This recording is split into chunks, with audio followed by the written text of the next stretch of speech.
Kini ang At Home with GMA Regional TV.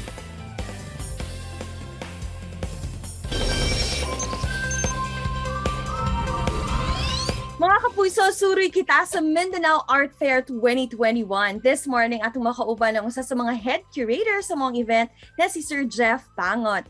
Good morning, Sir Jeff, ug welcome diri sa At Home with GMA Regional TV. Kamusta, sir? May buntag, Attorney Resi. Okay ra kayo, no? So, salamat sa pag-imbita sa inyong programa. Thank you po kayo, sir, sa pag-accept sa amo ang invitation. Pero bago nato hisgutan in detail kaning Mindanao Art Fair 2021 nga anaa karon sa Poblacion Market, gusto po namo mahibalan muna kung paunsa ba kini nagsugod, sir. Okay, so ang Mindanao Art Fair, ikatulo na niya katuig karon, nagsugod kini 2019. Ikaduhang art fair ani atong 2020. So karon ikatulo na niya na tuig.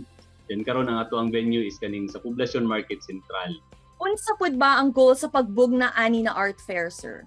Okay, so ang Mindanao Art Fair nahiuyon kini sa kaning namangod every October manggod is kaning ginatawag nato og National Museums and Galleries Month.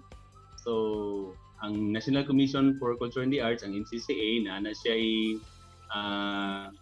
subcommittee, ang Committee for Galleries and Museum. And then money ang isa sa mga project niya. So ang tumong ani is para matabangan ang atong mga art galleries, no, na mo sustain ang ilahang livelihood, and at the same time matabangan atong mga artists. Labi na karon na pandemic na at least matabangan ang ilahang panginabuhian. So muna ang tumong sa atong art fair. And speaking of pandemic, sir, wala ba mo naglisod in putting all these art pieces together, all these creations? Ado na ba may mga challenges or mga hurdles po niya inyong naagian? Challenging yun siya tungod kay pandemic man.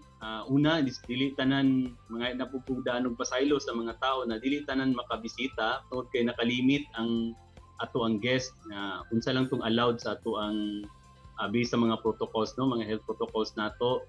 So muna nga basically dili siya not for everyone sa tungod kay nakalimit ang ato ang number of kanina ang viewers dito sa ato ang fair.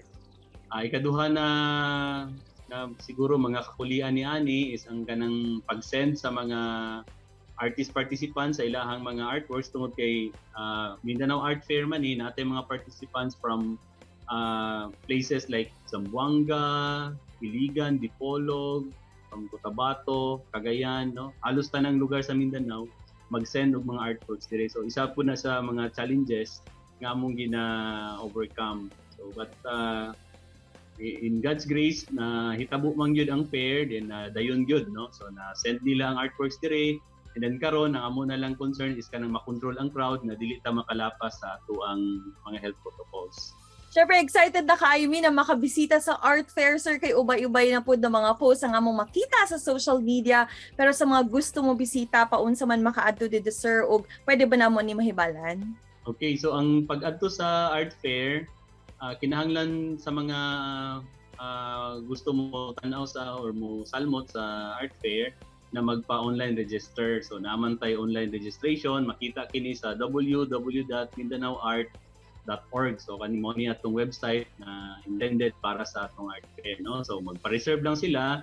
Usually natay upat ka time slot kay kada bisita nga moadto dito hatagan man og 2 ka oras para magstay dito sa o para mag-witness sa atong art fair. So usually from 9 AM magbukas ta, and then from 9 to 11, then 11 to 1, natay 1 to 3, then 3 to 5 na time slot. So ilahala ng pilion dito sa ato ang kuan. Then pag napili na nila, masend na nila ang ilahang online reservation. So naatay maghulat lang kamo sa kanina ang email na i-email sa atong secretariat.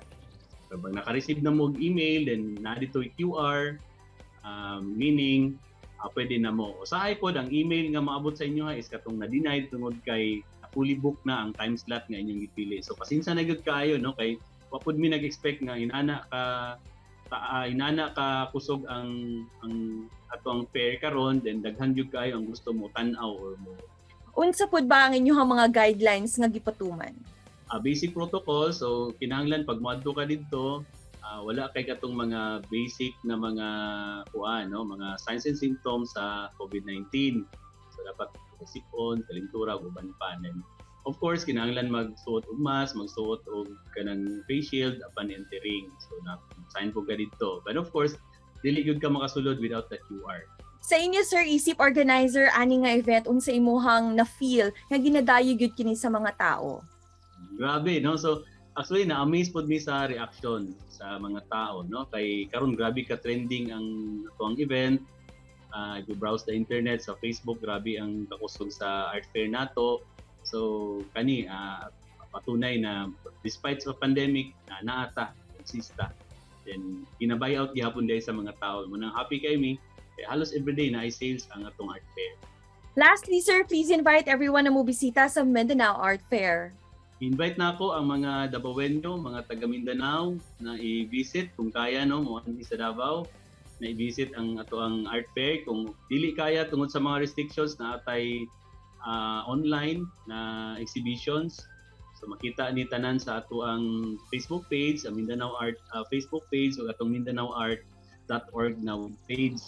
Dagan kayong salamat, Sir Jeff, sa pagbisita ka namo diri sa At Home at GMA Regional TV, and again, congratulations sa success ng Mindanao Art Fair 2021.